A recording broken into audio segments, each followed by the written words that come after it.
सबटा तू बन के अनजान दुनिया बनेला केहन भगवान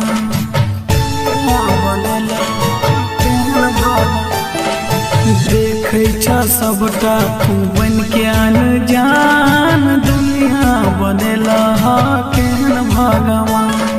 प्यार के नाम किया होय छे बदनाम दुनिया बनेला केहन भगवान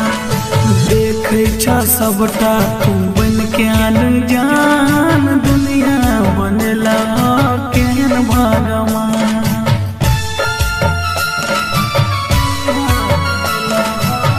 रिकॉर्डिंग स्टूडियो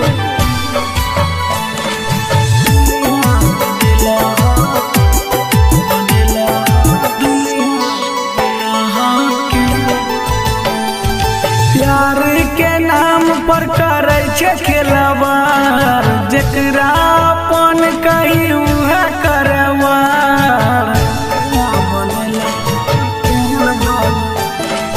प्यार के नाम पर करे छे खेलवार जकरा अपन कही उहे करवार जुल्मी जमाना छे हो भगवान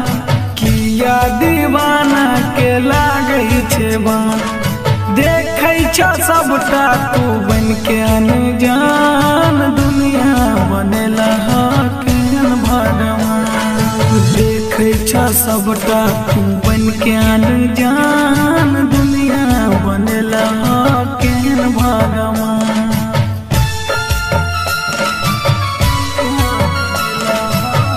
रिकॉर्डिंग स्टूडियो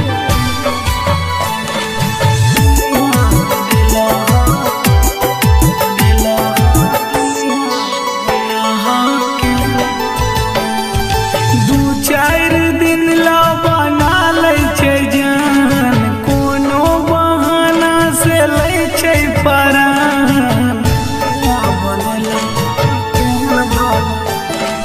दू चार दिन ला बना ले छे जान कोनो बहाना से ले छे परान जालिम जमाना छे हो भगवान